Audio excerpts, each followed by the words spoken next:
con todos y todas. Mi nombre es Jacqueline Villa, soy bibliotecóloga de la Gran Biblioteca Pública de Lima y continuando con el ciclo de conferencias Las bibliotecas públicas y los objetivos de desarrollo sostenible, en esta oportunidad, el día de hoy, vamos a desarrollar la temática Retos de la educación a distancia. Si bien es cierto, desde el año 2020 hemos enfrentado este contexto de la pandemia de COVID-19 y sobre todo cómo ha afectado o cuáles son los desafíos que se ha presentado tanto en la educación básica regular y en la educación universitaria. Asimismo, recalcar que en el 1 de abril se celebró, se conmemoró el Día de la Educación. El día de hoy nos acompañan dos expertas en la temática. Tenemos a la magíster María del Rosario Barrientos Pimentel, directora de la institución educativa 3066 Señor de los Milagros, quien va a abordar el caso de la escuela pública, cómo ha podido enfrentar estos desafíos que se ha presentado. Y por otro lado, también vamos a presentar a la doctora Elizabeth Huiza Beria, directora de la Escuela Profesional de Bibliotecología y Ciencias de la Información de la Universidad Nacional Mayor de San Marcos, quien nos va a presentar el caso de la Escuela Profesional de Bibliotecología, los universitarios, qué desafíos han presentado en todo este contexto de la pandemia de COVID-19. Primero vamos a iniciar con la magíster María del Rosario Barrientos Pimentel, a quien voy a proceder a presentar a continuación. Actual directora de la institución educativa número 3066, Señor de los Milagros, ubicada en el distrito de Comas. Tiene como segunda especialidad en gestión escolar con liderazgo pedagógico por la Universidad Peruano Cayetano Heredia. Tiene una maestría en docencia y gestión educativa por la Universidad César Vallejo, diplomado en educación socioemocional para la convivencia en las escuelas por la Pontificia Universidad Católica del Perú. Y también es autora del trabajo de investigación, desempeño docente y logros de aprendizaje en la institución número 3066, Señor de los Milagros, publicado por la Universidad César Vallejo. A continuación voy a dar el pase para que inicie su presentación a magíster Rosario Barrientos. Bienvenida y puede iniciar con su presentación. Muchas gracias, Pamela. Buenas tardes con todos.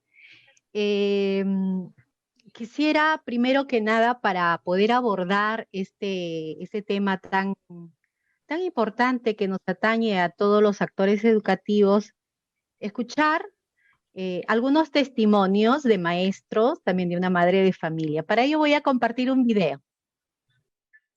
Directora, buenos días. Con respecto a la pregunta que me hizo, uno de los retos como madre de familia de mis dos niños ha sido más que todo tener paciencia para poder ayudarles en las tareas, enseñarles, que muchas veces no tenemos esa capacidad o la preparación. Es igual que un docente presente.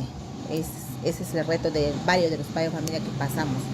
Uno de los desafíos también es de no tener computadora, una tablet.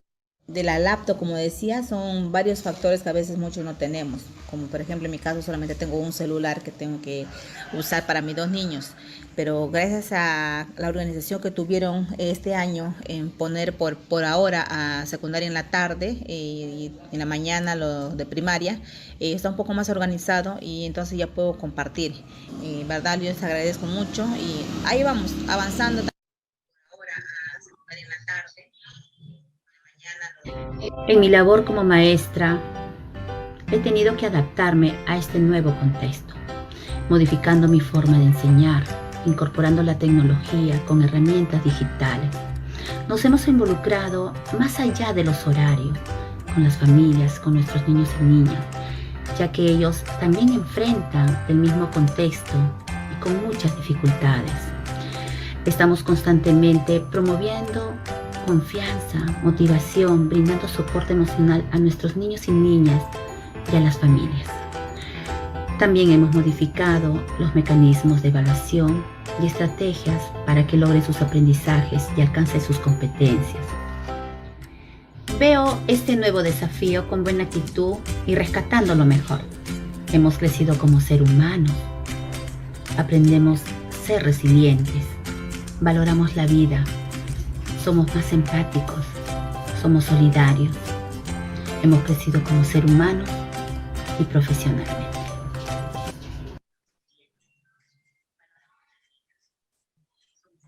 Como persona, el haber vivido en carne propia el COVID-19, al igual que muchas personas, soy uno de los tantos casos que no fuimos oficialmente declarados con la enfermedad.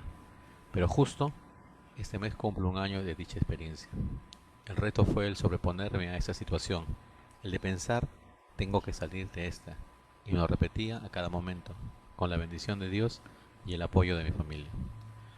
Como padre de familia, el observar que mi hija truncó algunas de sus actividades, como es el de practicar vóley y bailar.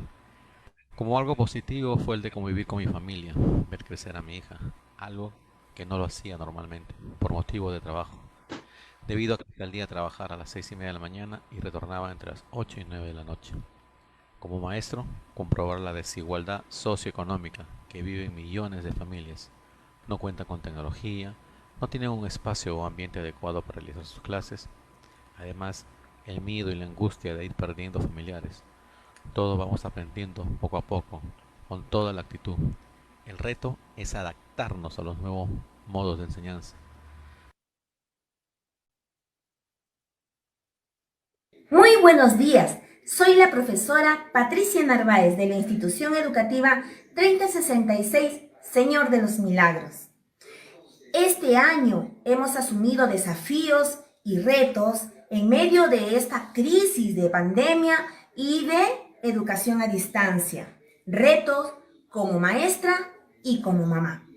Como maestra, el gran desafío de conocer el manejo de estos entornos virtuales para poder llegar a brindar una educación a distancia a nuestros estudiantes, a través de capacitaciones, a través de tutoriales que podemos ver para poder llegar a los estudiantes. Y como mamá, el tiempo para poder dedicarle a mi niño y el poder enseñarle a leer y a escribir. Doy gracias a Dios por las fuerzas que me sigue dando para continuar en este hermoso trabajo y dedicarle tiempo a mis niños y también dedicarle tiempo a mi hogar. Dispuesta a seguir aprendiendo cada día más y con el ánimo de seguir avanzando.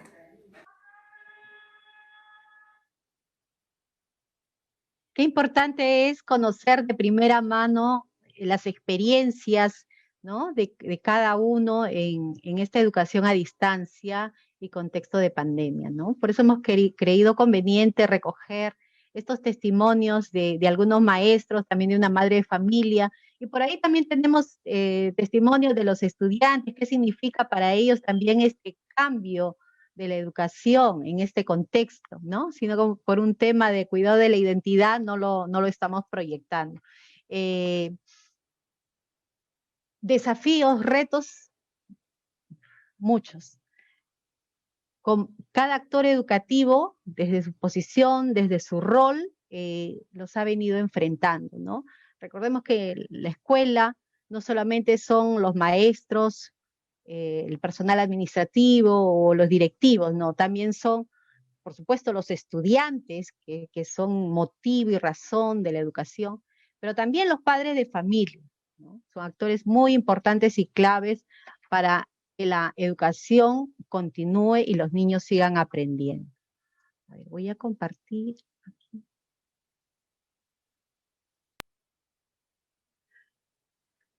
Como escuela, hablo particularmente desde nuestra escuela pública, porque recordemos que hay algunas diferencias de cómo se viene afrontando desde la escuela privada y la escuela pública, ¿no? Como directora de escuela pública, en todo caso, ¿cuáles son esos retos y desafíos que venimos afrontando? Directora, disculpe, ¿podría poner su pantalla completa, por favor?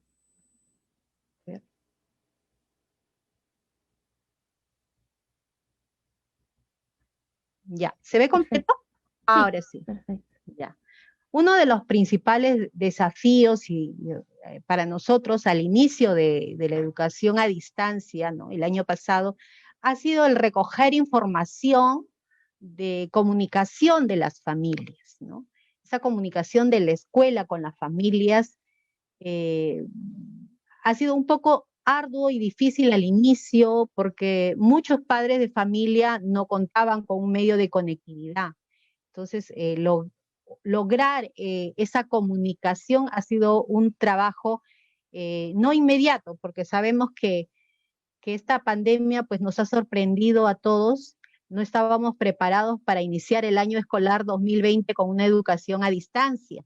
Ahora mismo, muchos aún no están preparados. Entonces, como nos sorprendió esta educación a distancia y pandemia, tuvimos que hacer un arduo trabajo en el recojo de información, que duró un par de meses, más o menos, ese trabajo, ¿no? Y en este recojo de información nosotros detectamos que la gran mayoría de familias tienen una conectividad media, es decir, se conectan por celular, ¿no? Por el WhatsApp. Pocos son los que tienen pues una tablet, una laptop, una PC. La gran mayoría se comunica vía WhatsApp, ¿no?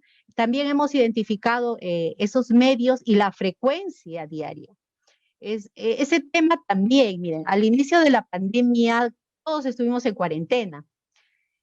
Al estar todos en cuarentena, pues había un mayor acompañamiento y apoyo del padre de familia. Sin embargo, cuando los padres regresaron a laborar, a trabajar, pues esto ya no se dio así. Ahora, ¿no? Es muy importante que el padre de familia pues se organice en el hogar, ¿no? Las familias ya tienen que ellos ver un integrante, un adulto de la familia que pueda acompañar a los niños. Si bien es cierto, pues papá, mamá a veces tienen que trabajar, pero un adulto tiene que acompañar a los niños, a los estudiantes. Los chicos, pues, sabemos que hay unos más independientes que otros. Hay otros que necesitan mayor acompañamiento y mayor apoyo, ¿no? Entonces, eso, identificar a estos niños como maestros, quienes necesitan mayor apoyo de sus padres, ¿no? Otra dificultad que encontramos también es que en las familias constantemente se cambian de número telefónico.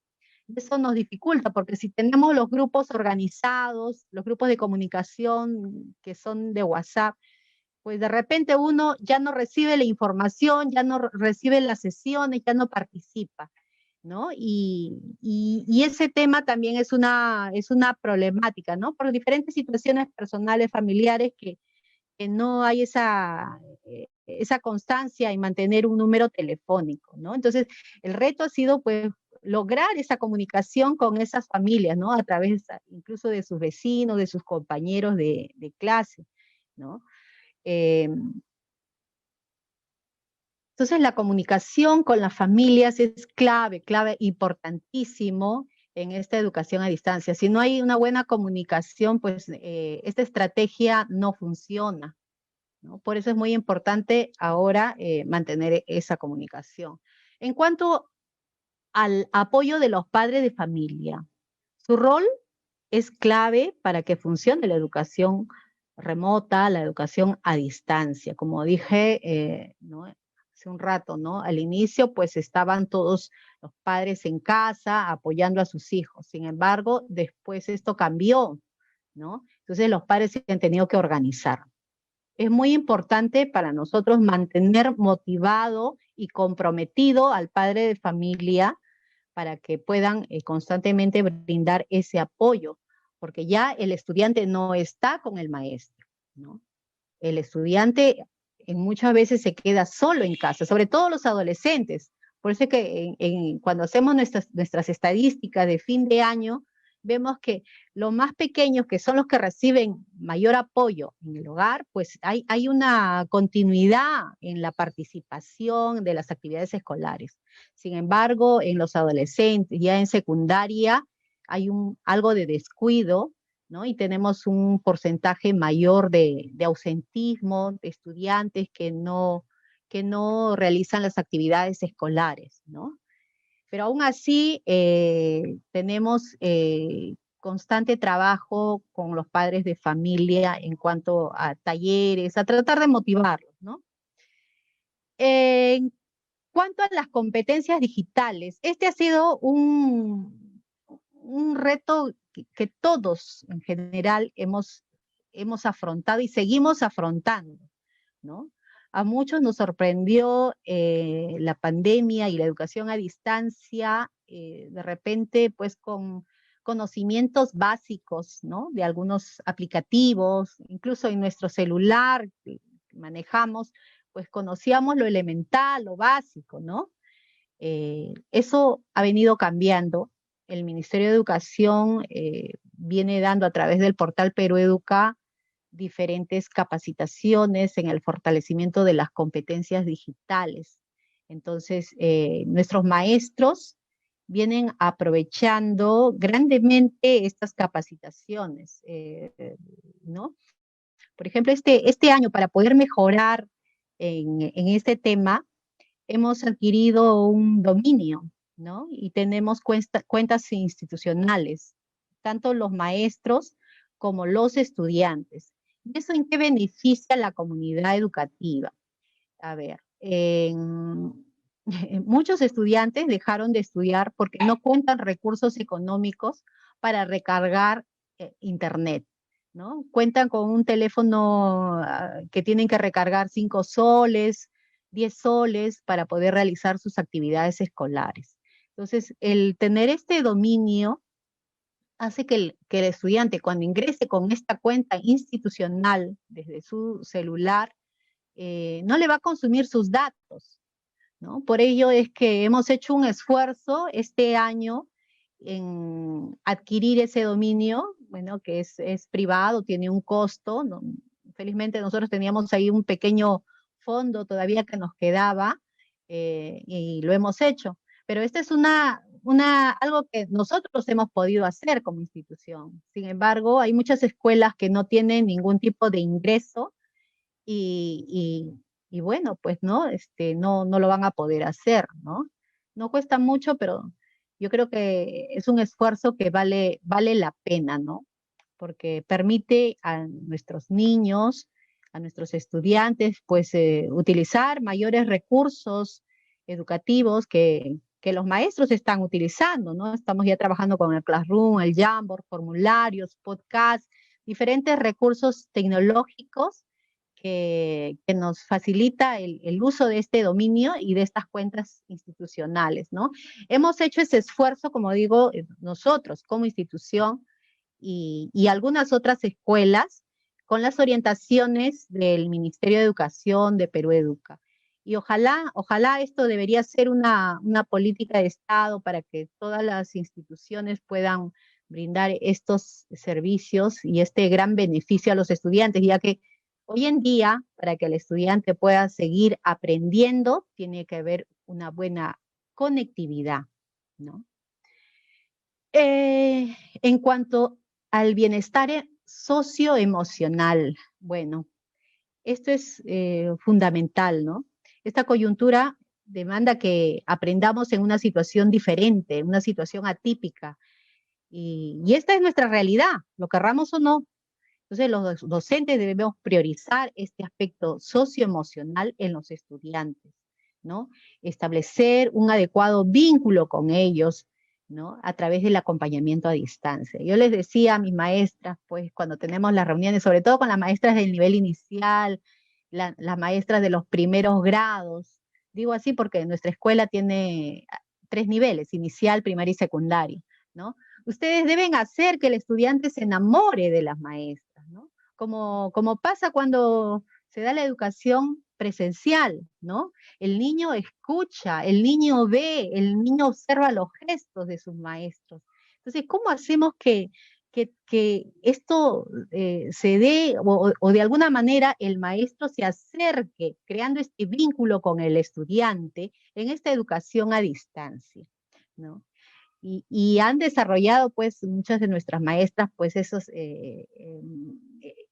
su histrionicidad, ¿no? Para hacer sus videos, para poder llegar de una mejor manera a los niños. esto ha sido todo un reto porque no todos, no todos de repente tienen esta disposición, ¿no? No solamente para los niños, también para los estudiantes de secundaria. Es importante que el maestro cree ese vínculo, ¿no? Que haya ese acercamiento, esa comunicación. Entonces, el bienestar socioemocional es clave, es importante, coyuntural en este contexto actual, ¿no? Trabajar con nuestros estudiantes. Yo creo que esa es una prioridad. Nosotros lo estamos trabajando como una prioridad. ¿De qué vale que el niño aprenda matemática, comunicación si no se siente bien? O sea, el aspecto de su bienestar emocional es importante porque va a condicionar ese aprendizaje, ¿no? Un niño que no se siente bien no va a aprender adecuadamente, ¿no? Y ahí tiene que ver mucho las familias, ¿no? Por eso en nuestro plan de actividades hemos también priorizado muchos talleres de soporte socioemocional para las familias, que lo venimos trabajando con nuestros aliados estratégicos. Entre ellos está el programa Barrio Seguro, está el SEM y amigos profesionales, psicólogos que nos apoyan en el desarrollo de esos talleres. Pero no solamente con las familias, también tenemos que pensar en nuestro personal, en nuestros maestros. ¿Cómo hacemos para que ese maestro que perdió a su mamá, que perdió a su hermano, que perdió a su esposa, que perdió a su mejor amigo con esta pandemia, esté emocionalmente bien y pueda transmitir ese bienestar también a sus estudiantes, ¿no? Difícil, pero no imposible. Tenemos siempre que bregar y procurar hacerlo. Por ello, también desarrollamos nuestros talleres de autocuidado. Eso es clave. Y siempre las reuniones que tenemos nosotros nos reunimos semanalmente, ¿no? Este año hemos acordado todos los miércoles reunirnos. Entonces, siempre al iniciar la reunión procuramos, ¿no? Procuramos abordar este aspecto para animarnos entre nosotros mismos y procurar estar bien, ¿no? Y desarrollar ahí unos minutos de algunos tips, de algunas actividades de autocuidado que no debemos descuidar. Esta parte es fundamental, que lo trabajemos con todos los actores educativos y lo venimos haciendo. Es difícil, es todavía un reto porque no llegamos a todos. Cuando realizamos estos talleres, como ahora, por ejemplo, que lo están haciendo vía transmisión por Facebook Live, no, de los 800 padres de familia con los que contamos, pues se conectarán 100, ¿no?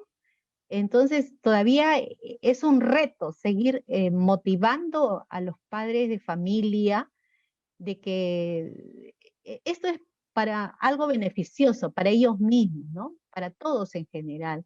Entonces, es un desafío por el cual nosotros seguimos trabajando, ¿no?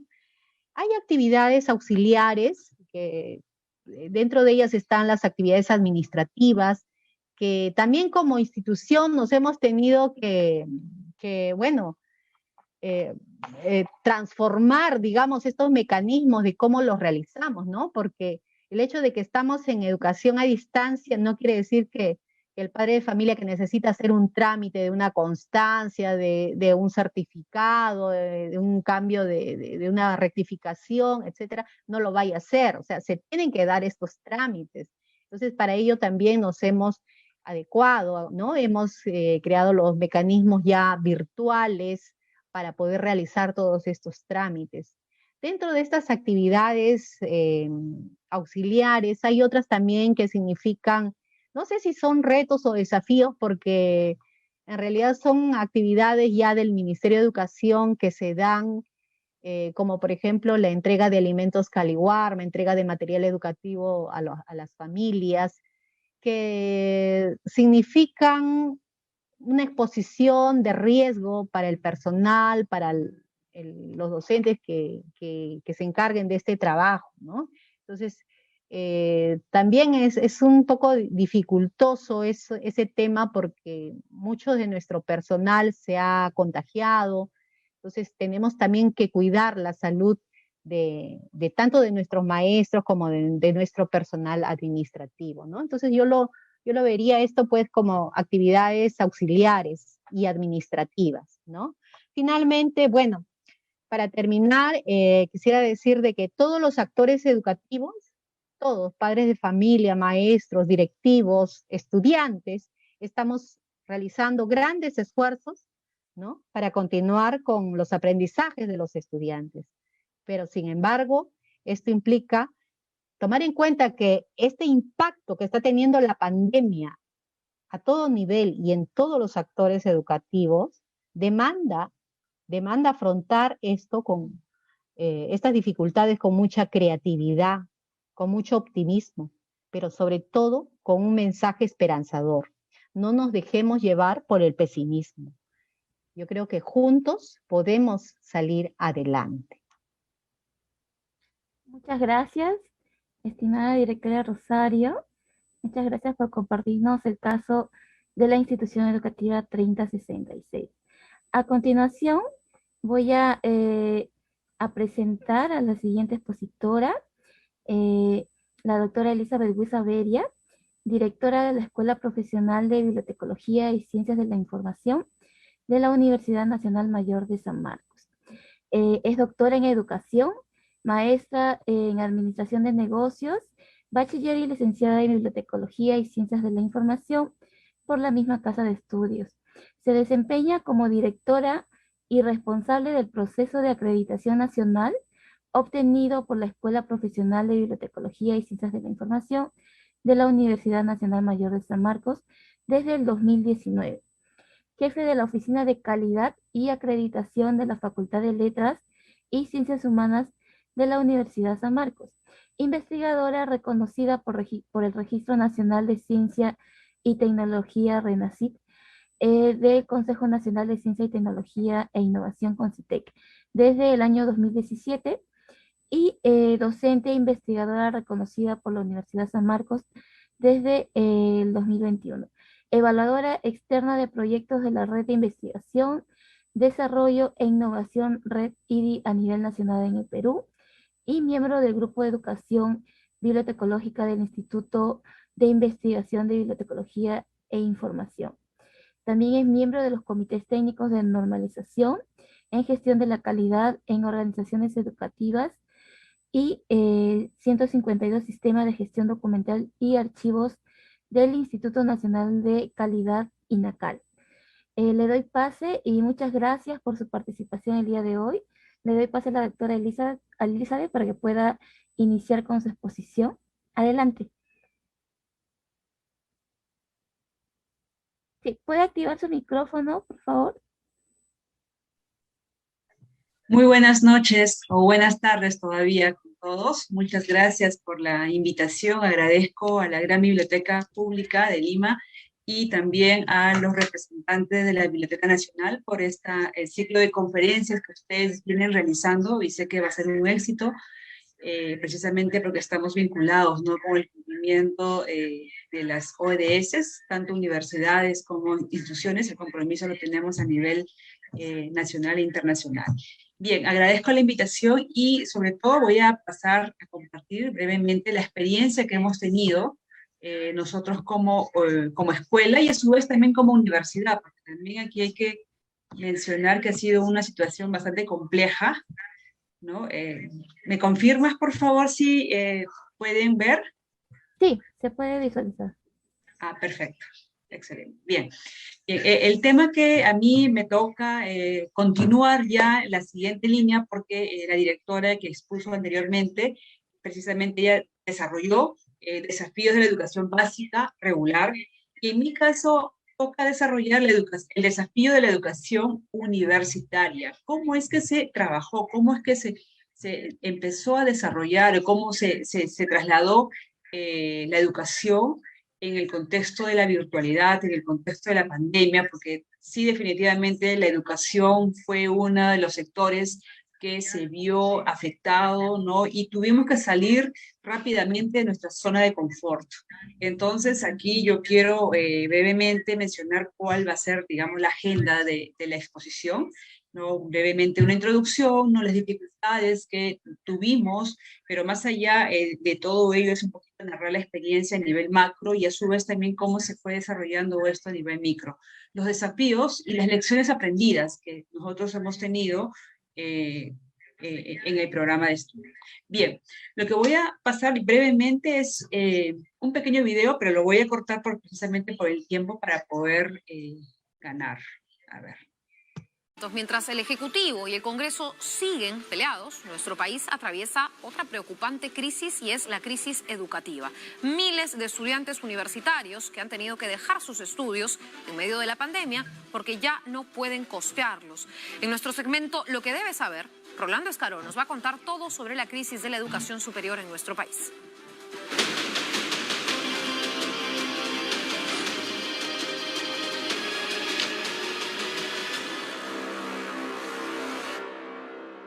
La pandemia no solo ha tenido un terrible impacto en millones de escolares peruanos, la educación superior también se ha visto seriamente afectada. Miles de universitarios y estudiantes de institutos han dejado sus estudios porque ya no pueden costearlos. Y el panorama para el año que viene es sumamente desalentador. En el siguiente informe vamos a develar las causas de la crisis que afecta en este momento a la educación superior en el Perú. El escenario prepandemia. La pandemia puso en evidencia una serie de falencias en la educación superior peruana, pero realmente sus problemas vienen de hace un tiempo atrás. Para entender esta crisis hay que recordar que en el año 2014 el Estado peruano inició un proceso de reforma de la calidad de la educación en nuestro país a través de la llamada Ley Universitaria. La demanda de estudios superiores había permitido la creación de todo tipo de universidades en el país que en muchos casos no cumplían con los requisitos mínimos para garantizar una adecuada preparación. En ese marco se puso en marcha el licenciamiento otorgado por la SUNEDU o Superintendencia de Educación Superior Universitaria. Las casas de estudios que no cumplían los requisitos simplemente no podían operar y fueron cerradas. Una medida acertada para garantizar una buena educación, pero lo preocupante es que de 141 universidades, solo 94 tuvieron licenciamiento. Es decir, 47 universidades, la tercera parte de las que funcionaban en el país, cerraron sus puertas y dejaron en el limbo a cerca de 200.000 estudiantes que comenzaron a buscar traslados, pero muy pocos lo lograron. Y el resto se vio obligado a dejar en una penosa pausa sus estudios.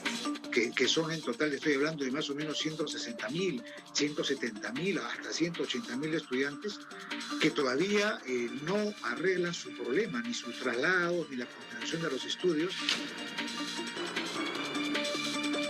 El 2020 comenzó con casi 200.000 estudiantes que se habían quedado sin universidad y buscaban dónde seguir estudiando. Mientras otro grupo iniciaba un nuevo ciclo, se anunció la pandemia y con ella el problema se hizo aún más grande. Pandemia y deserción universitaria. El confinamiento y las restricciones causaron un grave impacto en el mercado laboral. Millones de personas se quedaron sin trabajo, perdieron sus negocios y sin ingresos, no pudieron seguir costeando estudios y se generó una ola imparable de deserción de estudios superiores. Aunque el problema de la deserción ya había comenzado antes. En los últimos años, mientras los países emergentes de Asia y diferentes regiones de Europa se incorporan al comercio electrónico y dinamizan la alta tecnología, América Latina se ha quedado atrás. Es por eso que cada vez más jóvenes se olvidan de estudiar y comienzan a trabajar. Obviamente, el impacto de este fenómeno no es igual en toda la región. Se estima que en nuestro país un 30% de jóvenes decide seguir estudios universitarios, cifra un poco baja si se compara con Colombia, donde el 50% de jóvenes se matricula en universidades, o Chile, que tiene al 70% de sus jóvenes estudiando. La pandemia terminó por empeorar una crisis que ya... Necesidades básicas que los estudiantes lo requieren. Entonces, en ese contexto, en todo ese afinamiento que se estuvo realizando, pues pasamos justo a un contexto bastante complicado, que es precisamente el COVID, ¿no? El COVID, donde ya ustedes también escucharon los resultados, ¿no? Que se vio, ¿no? Que la deserción escolar, la deserción universitaria, perdón, ¿no? Y la caída del mercado laboral, ¿no? También nos llevó a situaciones muy complicadas.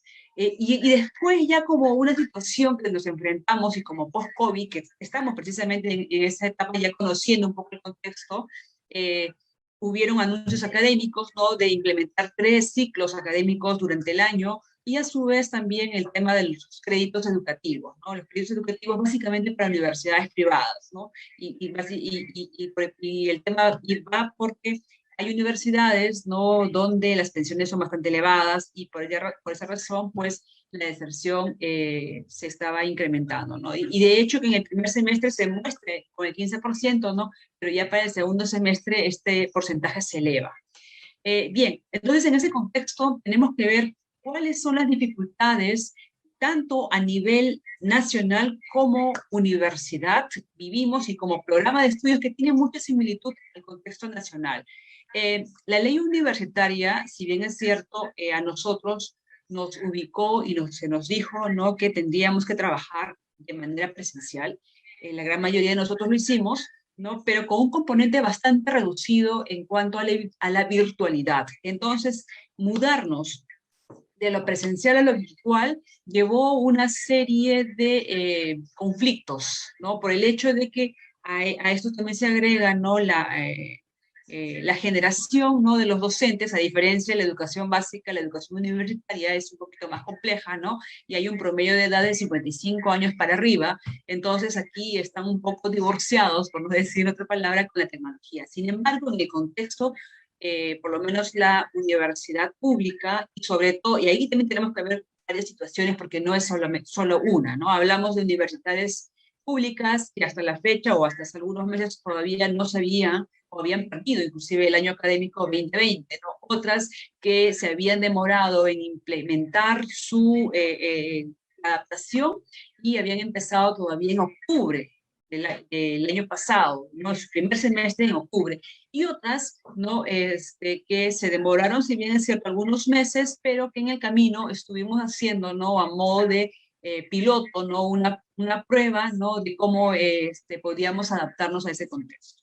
Entonces ya de por sí ya era una primera dificultad. Una segunda dificultad que también es similar al caso que expuso la directora del nivel escolar, pues precisamente también es el tema de la infraestructura tecnológica, ¿no? Efectivamente aquí los estudiantes, al igual que los docentes, podían contar solo con un celular, ¿no? De repente también de baja gama, una computadora, pero recordemos que en la familia, ¿no? En muchos de los casos hay una computadora para toda la familia, ¿no? Pero ahora, ¿qué hacíamos en el contexto de que en una familia ahora todos los integrantes se encuentran reunidos?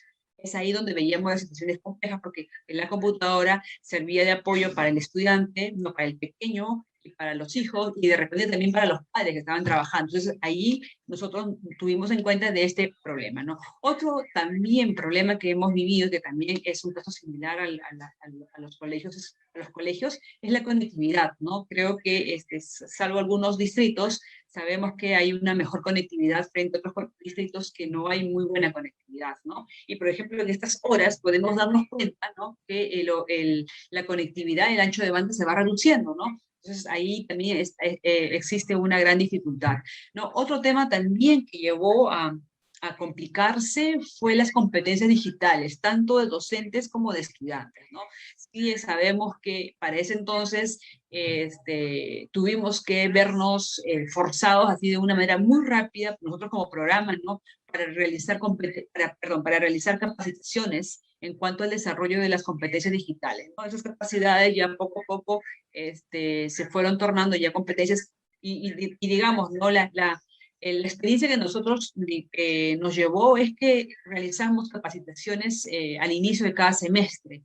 Entonces, por ese lado, sí nos vimos beneficiados, ¿no? Con esas capacitaciones para que los profesores se enfrentaran de una mejor manera al contexto en el cual estamos viviendo. Otro problema también que precisamente se da en los estudiantes, pero no solo en ellos, sino también en los docentes, es la salud mental. Precisamente al escuchar los problemas de pérdidas de familiares, de amistades, de amigos,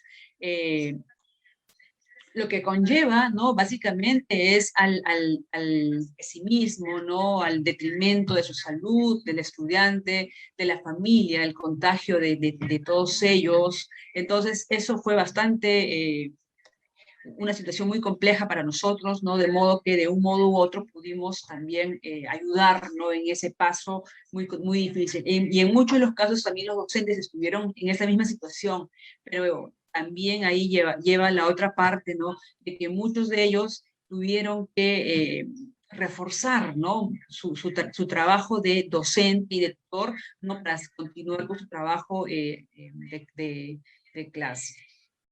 Entonces, un poquito aquí estamos viendo, ¿no? Cómo es que se llevó a cabo, ¿no? Miren, podemos ver aquí en el aspecto virtual, pues, de lo presencial pasamos a lo no presencial, ¿no? Trabajamos en esta oportunidad ya con aulas virtuales, ¿no? Tuvimos que implementar inmediatamente, ¿no? Las aulas virtuales que, si bien es cierto, teníamos como universidad y como programa también, pero el cumplimiento de un porcentaje bastante bajo, hablamos de aproximadamente el 30%, pero ya para ese momento ya de pandemia, pues teníamos que implementarlo al 100%. Lo otro, ¿no? La infraestructura tecnológica, si bien es cierto, contábamos con esa diversidad, ¿no? Hicimos un mapeo de la situación de los estudiantes, pero ya en los siguientes meses recibimos por parte de la misma universidad, ¿no?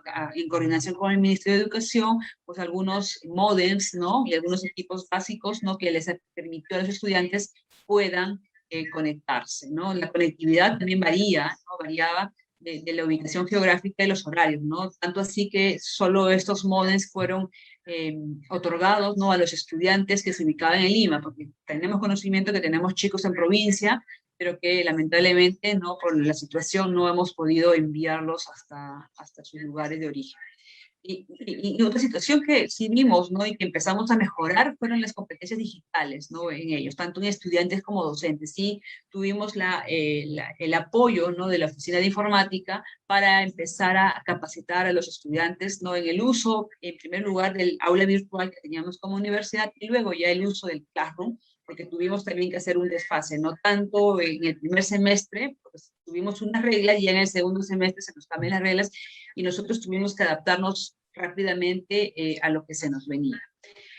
Los desafíos que enfrentamos nosotros como programa de estudio fueron varios y un poco acá los voy a resumir, ¿no? La calidad educativa es aquí donde nosotros asumimos un rol, ¿no? Y asumimos un reto bastante grande mucho antes, ¿no? De la pandemia y creo que eso ayudó en nuestro caso como programa de estudio, ¿no? A poder sostenernos y trabajar con calidad educativa.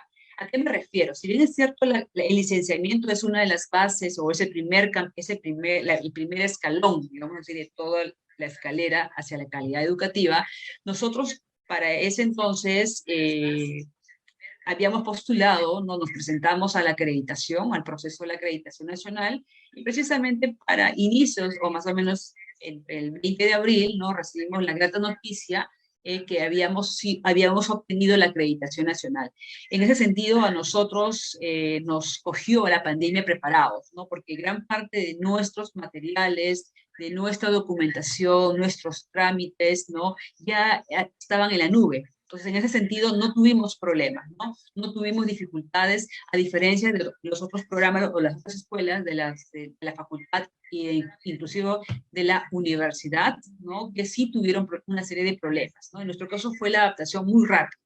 Las estrategias de enseñanza sí tuvimos que empezar, ¿no? a incluirlas, ¿no?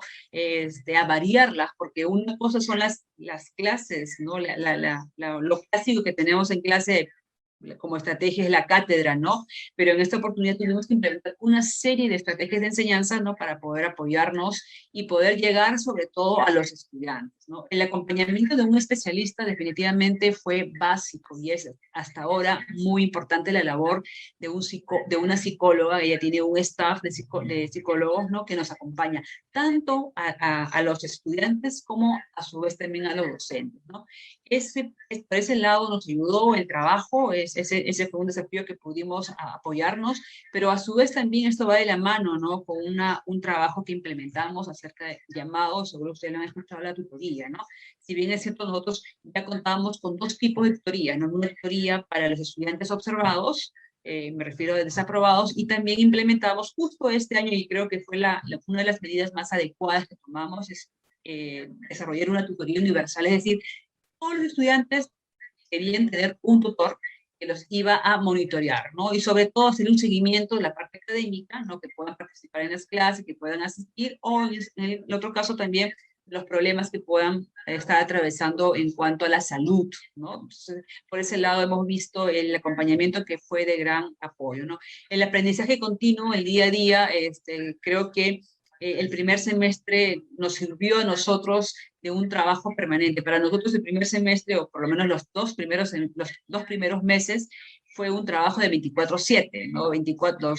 Las 24 horas, los 7 días a la semana, fue un trabajo bastante continuo y arduo que aprendimos.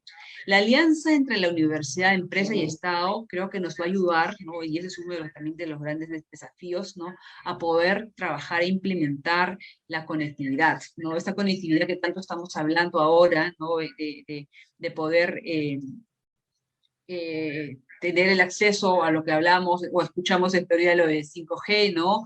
Tener más equipos, ¿no? Para poder implementar el trabajo en las familias, en las casas, cosa que no los tenemos, ¿no?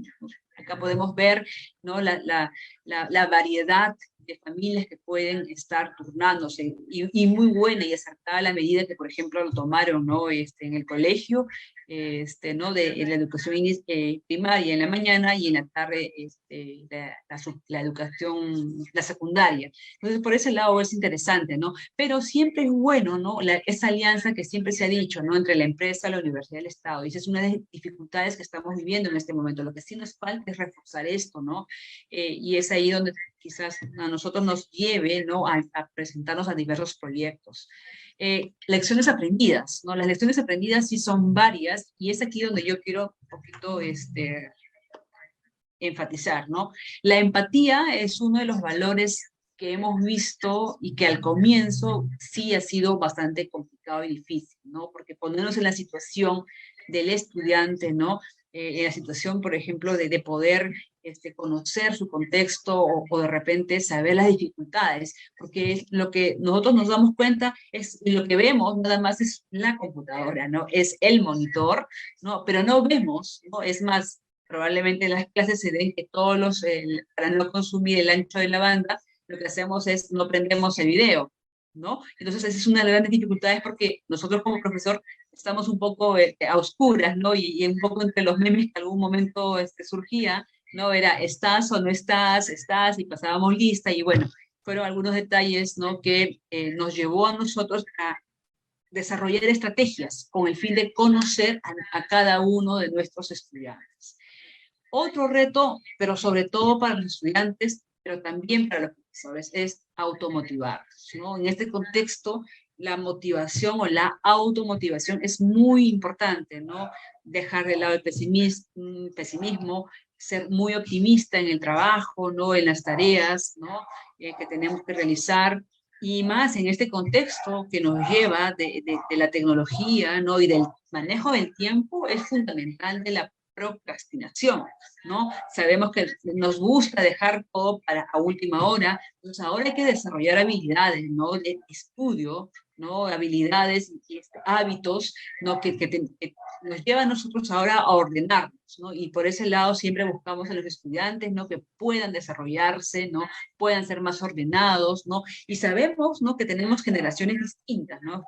Y esta, por ejemplo, es una de las más afectadas definitivamente, pero que hasta donde yo sé y he visto, ¿no? Haciendo un poco la secuencia de mis estudiantes del último ciclo, precisamente, que han egresado, ¿no?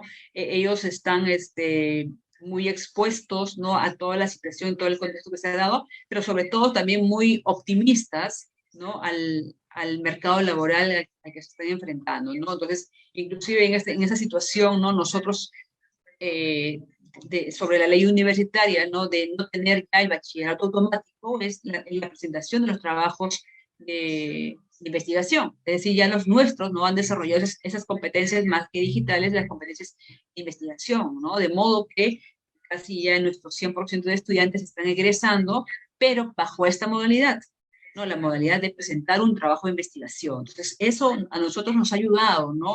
de poder mantener la calidad educativa en los estudiantes, ¿no? De poder autorregularnos, ¿no? Porque en muchos de los casos nosotros como escuela o bajo la dirección queremos seguir adelantando, queremos seguir empujando, ¿no? Pero a veces también tenemos que un poco mirar, ¿no? al costado, al lado, a nuestros pares, ¿no? Y ver cómo están avanzando, ¿no? Porque sabemos el gran compromiso que tenemos con la calidad educativa, con el plan de mejora de manera permanente, el compromiso con todos ellos, ¿no? Pero también tenemos que ver, ¿no? la parte humana, ¿no? El desarrollo humano con los estudiantes para poder adecuarnos a este contexto que sabemos que se nos viene ahora en este 2021, va a ser más complicado, ¿no? Precisamente por estas olas de contagio que ya viene a ser casi el doble, ¿no? De la situación que vivimos en el primer año, me refiero al 2020. Entonces, en esta situación, en este contexto, fueron algunas de las lecciones que hemos aprendido, ¿no? Como escuela, como programa acreditado, pero a su vez también como universidad pública, ¿no? Porque los contextos de las universidades son muy variadas, son muy diferentes, no hay una sola, ¿no? El contexto en provincia es distinto al de Lima, e inclusive al ser nosotros una carrera, digamos, no tan reconocida, pero ahora tenemos esa oportunidad, ¿no? de visibilizarnos, ¿no? De que precisamente algo que no sabíamos, ¿no? Y no nos habíamos percatado era que la alta empleabilidad que tienen los nuestros, ¿no? Nuestros chicos, en hora buena, ¿no? Son altamente empleables, es más, se insertan rápidamente en el mercado laboral, es más, un poco también recogiendo los informes, es que ellos, la remuneración salarial, ¿no? Están por encima del promedio, ¿no? Del mercado, ¿no? Entonces, lo cual esto, a pesar de pandemia, se ha mantenido, ¿no? en el mercado, ¿no? Trabajando también en ambos contextos, ¿no? Ya sea de manera presencial o ya sea de manera remota. Entonces, estamos hablando, ¿no? de estudiantes, ¿no? Que están adaptándose rápidamente a un contexto bastante incierto, ¿no? Un poquito ahí revisando algunos mensajes que ponen en el Facebook, pues sí, efectivamente la incertidumbre para nosotros fue algo que nos ayudó a movernos, ¿no? No nos detuvo, sino por el contrario, nos llevó a salir rápidamente de nuestra zona de confort y a enfrentarnos a la situación con la cual el COVID no podía detenernos. Así que como estando ya en el sector educativo y siendo ya la directora de la escuela, pues bien, creo que estamos contentos con los logros que hemos obtenido, pero aún así no sabemos que todavía estamos conscientes de que podemos implementar más mejoras, ¿no? En el trabajo con los estudiantes y en la facultad. Bien, eso es todo, ¿no? Ese es todo un poco el trabajo que hemos tenido, ¿no? De los chicos, ¿no? El trabajo así, que hemos visto muy cansados, muy agotados, pero que nos hemos podido comprender mutuamente. Bien, agradezco a ustedes el tiempo y la disposición de su atención. Muchas gracias, doctora Elizabeth. Por motivo de tiempo, vamos a realizar unos breves comentarios finales ya de despedida. Les agradecería a cada una brindar un mensaje final para nuestros participantes que están conectados a través de Facebook. Iniciamos con la directora María del Rosario. Unas breves palabras de despedida o un mensaje para todos los que están conectados en estos momentos. Que no perdamos la fe, que esto va a pasar, que unidos, juntos, todos los actores educativos, vamos a impulsar no solamente la educación, sino el bienestar emocional que tan necesario es hoy en día, ¿ya? Y aprovechemos a nuestros aliados estratégicos. Nosotros aprovechamos la alianza que tenemos con Barrio Seguro, pero también con la biblioteca Ricardo Palma de nuestra jurisdicción. Muchísimas gracias a Pamela por siempre brindarnos el apoyo, y ya sabe que nosotros, la institución Señor de los Milagros, somos caseritos de la biblioteca. Nuestros niños participan de las diferentes actividades que organiza la biblioteca Ricardo Palma en nuestra jurisdicción de Villa Señor de los Milagros. Sigamos fortaleciendo esos vínculos, porque eso nos ayuda muchísimo a seguir mejorando como escuela, a seguir mejorando los aprendizajes y por ende el bienestar emocional de las familias. Sigamos adelante. Muchas gracias por sus palabras, estimada directora. Tenemos varios comentarios en el Facebook agradeciendo por la información brindada a ambas expositoras. Muchas felicitaciones para ambas. Y finalmente unas palabras de despedida de la doctora Elizabeth, por favor. Muchas gracias por la oportunidad, pero sobre todo, y me doy cuenta que enhorabuena y que hemos hecho muy bien formando profesionales. Yo puedo decir a ciencia cierta, Pamela ha sido mi alumna, ahora es mi colega, ¿no? Y qué bueno escuchar, ¿no? Que hay profesionales muy buenos, ¿no? Que están trabajando y precisamente como la directora lo comentó, ¿no? La vinculación es muy importante, ¿no? Entre precisamente la institución, ¿no? Y las necesidades que las bibliotecas pueden estar apoyando, ¿no? Las bibliotecas públicas sobre todo, ¿no? Y que precisamente la relación esta es de impulsar la calidad, ¿no? La calidad educativa, ¿no? Y poder reducir las desigualdades sociales, las desigualdades que puedan estar generando mucho más en este contexto, ¿no? Te felicito, Pamela, por tu trabajo y creo que públicamente te lo ha dicho la directora, ¿no? Que están muy contentos con ustedes. Enhorabuena por Tomás, ¿no? Que hayan profesionales como tú, y esperemos, ¿no? Que más adelante también los alcaldes no puedan tomar esa iniciativa y que que todos los distritos puedan tener sus bibliotecas públicas, ¿no? Porque todos los distritos necesitamos precisamente en este contexto más, ¿no? De un lugar donde podamos acercarnos, ¿no? A coger un libro, tener una buena lectura, ¿no? Y si más brindan servicios digitales u otros recursos, enhorabuena, ¿no? Así que creo que el llamado es a nuestras autoridades, pero sobre todo también al fortalecimiento de esos vínculos que lo acabo de decir, y sobre todo muy contenta, ¿no? Estamos formando profesionales de primera mano, de buen trabajo, ¿no? Y que están muy adelante en su quehacer. Muchas gracias por la oportunidad, Jackie. De parte de la Biblioteca Nacional de Perú, agradecemos la participación de las dos expositoras. Muchas gracias por el mensaje enviado el día de hoy a todos los participantes y sobre todo tener mucho optimismo tanto los padres de familia, los estudiantes universitarios, escolares y los profesionales, ¿no? Poco a poco vamos a salir de todo este contexto de la pandemia del COVID-19. Finalmente, aprovecho la oportunidad para hacerles recordar a todos los participantes que pueden seguir la programación de actividades culturales a través de las redes oficiales de la Biblioteca Nacional del Perú, en Facebook, Twitter, Instagram y YouTube. Recuerden que esta conferencia ha sido grabada y se va a encontrar disponible tanto en el canal de YouTube oficial como en el Facebook de la Biblioteca Nacional. Asimismo, les recomendamos que continúen con las medidas de prevención, como usar la mascarilla correctamente, el protector facial, lavarse las manos y mantener la distancia física. Muy buenas tardes con todos y con todas.